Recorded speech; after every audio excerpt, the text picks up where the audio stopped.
Ladies and gentlemen, welcome to Roger's Kakasungura YouTube channel, a platform that boldly addresses Kenyan politics as they emerge each and every day. In Kenya, finishing a day in politics is like finishing 1,000 years because Kenyan politics keeps changing each and every day.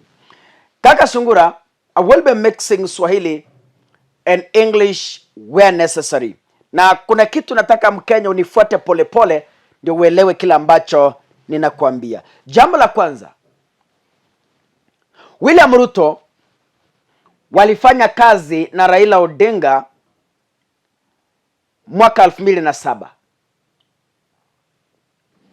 Na kama kuna mtu anaelewa Raila vizuri ni William Ruto. William Ruto hata ingawa ni mwanafunzi wa Moi kisiasa, lakini alihitimu kisiasa kwa mikono ya Raila Amolo Odinga kabla ajiondoe kutengeneza muungano wa Jubilee, muungano wa TNA, by then the National Alliance, ambao uliwasaidia kutafuta kura mwaka 2013. Ruto amewahi shtakiwa katika mahakama makuu ya ICC na alishtakiwa kwa fujo, the 2007-2008 post-election violence. He battled the case in court. Later on, he claimed that Raila Odinga fixed him. Now, that is why,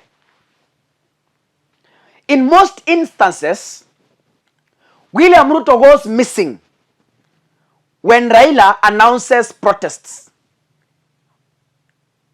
You have seen it. Raila akitangaza maandamano, Ruto travels abroad.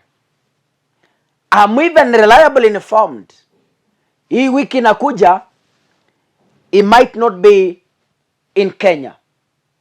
And instead, he fronts Gachagua so that should anything happen, Gachagua is held responsible.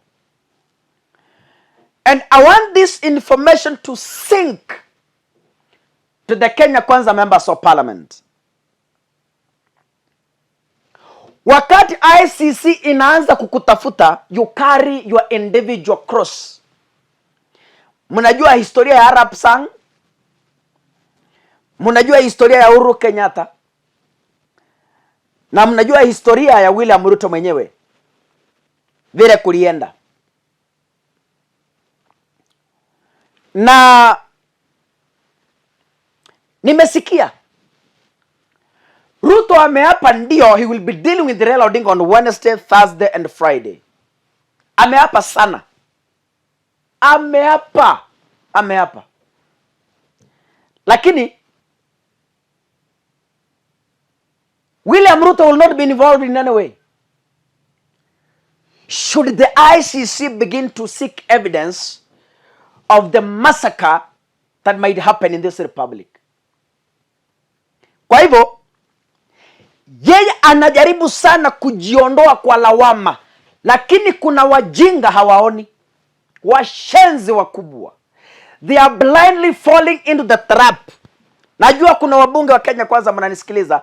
I'm addressing you today. I am warning you so that you don't say we were never told. I'm telling you today so that you know what is happening. Umesikia Moses Kuria akisema they will assassinate Raila Odinga. Those are claims. Wabunge wa mrengo wa Kenya Kwanza wamefanya mkutano Ikulu. Kulingana na ripoti ambayo imefanywa na televisheni ya NTV, which I'm going to share shortly, It tells on the dirty plans by the members of parliament through instructions from William Ruto to go and fund goons to counter maandamano in their respective constituencies. That is the instruction. Nitawapatia pesa ya kiserikali, muende mutafute watu ili wasimame na mishare na marungu, Raila asifanye maandamano. So in short, serikali imetangaza vita Alhamisi, Jumatano na Ijumaa. It has already declared national war. So Mkenya unayenisikiliza, I want you to take caution. Siku ya Ijumaa, if you are not a fighter, kaa nyumbani. Siku ya Alhamisi, kaa nyumbani. And on Wednesday, stay at home. Hilo ni tangazo maalum. The report by NTV unveils, it exposes.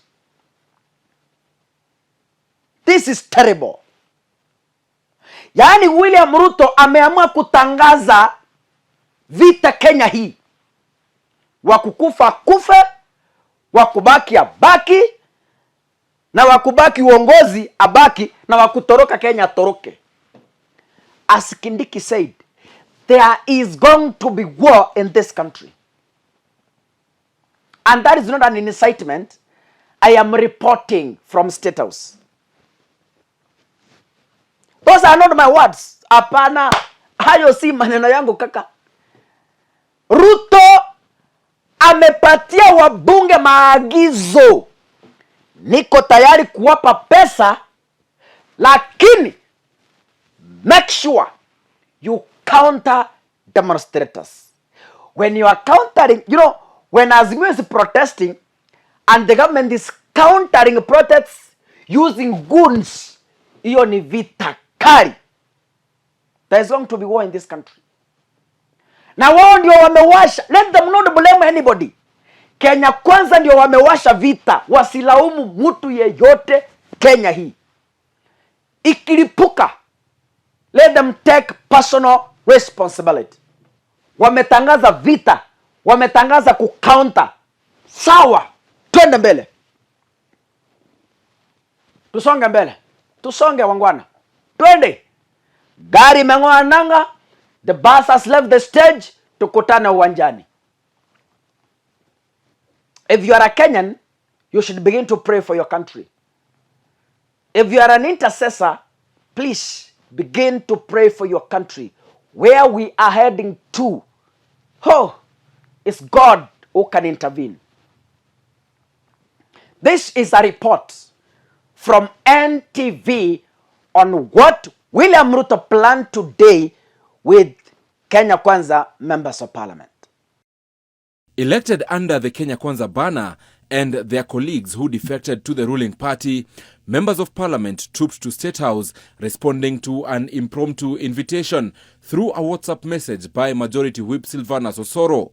241 leaders, among them governors, were present in the meeting, whose main agenda was the ongoing opposition-led anti-government protests. President William Ruto directing each elected leader to ensure that no demonstrations takes place in their respective constituencies. The plan may see a section of MPs and governors getting groups of their supporters to come face-to-face with Azimio demonstrators in a bid to stop the protests. A statement by leaders of majority in the two houses of parliament confirming the position. The statement saying, and I quote, "What we are witnessing is not an exercise of freedom to assemble as enshrined in Article 37 of the Constitution. Instead, it is purely a criminal effort by paid and hired gangs to create mayhem, anarchy and terrorism against Kenyans and sabotage a legitimately elected government." The joint statement by Kimani Ichung'wah and Aaron Cheriot further confirms the directed role of elected leaders in an attempt to quell the protests by saying, and I quote, "As elected leaders of Kenya Kwanza, we have resolved to cooperate with the police and our constituents to ensure that there is no further loss of life and livelihoods. Going forward, we and the people shall protect property, guard peace and lives from these destructive elements.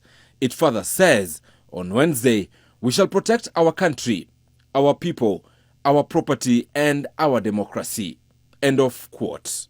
In the PG at State House, it was agreed that a handshake between the president and the opposition chief Raila Odinga is out of question. The meeting also saw jabs thrown at retired President Uhuru Kenyatta, with members of parliament told that he is the man behind destabilizing the country by allegedly funding Raila Odinga, who in turn works with former Mungiki leader Maina Njenga. Making the situation even more dicey is a visit by 20 Africa head of state for the AU Media Coordination meeting in Nairobi next week. According to the Ministry of Foreign Affairs Cabinet Secretary Alfred Mutua, 6 heads of state and governments from Comoros, Gabon, Egypt, Libya, Senegal, Nigeria and Djibouti have arrived, while Burundi and DRC arrives in the morning.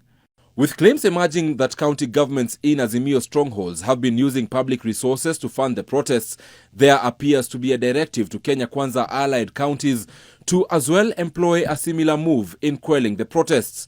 It is also reported that the meeting was not happy with the Inspector General of Police Japhet Kome, with the leaders saying that the police boss has been unable to contain the protests despite the government giving him financial autonomy, and for the apparent lack of coordination with Interior CS Professor Kithure Kindiki. Though all sources who spoke to NTV declined to say the specific action that will befall demonstrators, they all indicated that it will be messy, a statement corroborated by the Interior CS Kithure Kindiki. Mukijisingizia siasa, mujaribu hiyo Jumatano, mujaribu hiyo Alhamisi, mujaribu hiyo Jumaa, mtapata chemtamakuni.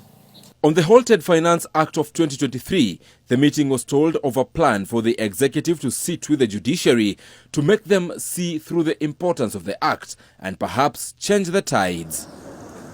Ibrahim Karanja, NTV. Ladies and gentlemen, you heard it clearly. Now, let me address, before I finish, let me address members of parliament from Kenya Kwanza. Mumetolewa kama kafara na hamuoni. You've been given as a blood sacrifice. You can't see.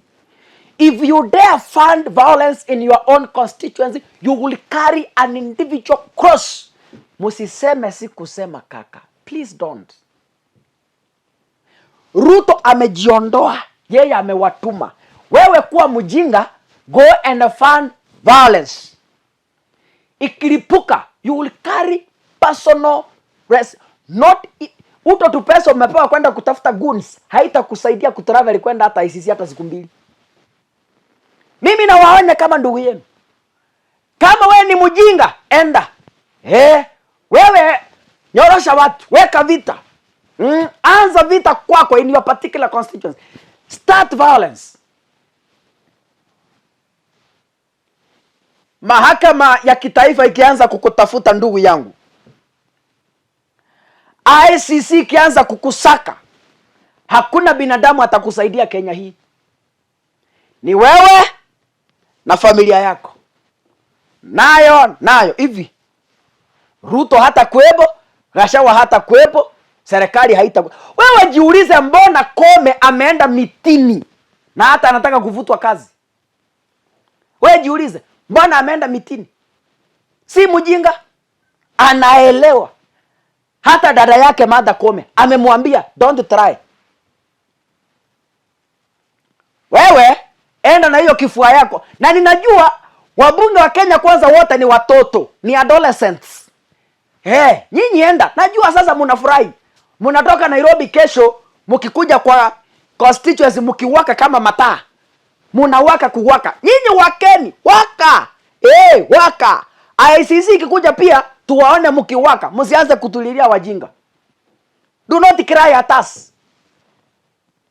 Siku hiyo hata sisi tutakuwa tunawachekelea. Mimi nimewaonya. Aliye na sikio achune. God bless you, ladies and gentlemen. See you in the next video. Asanteni sana.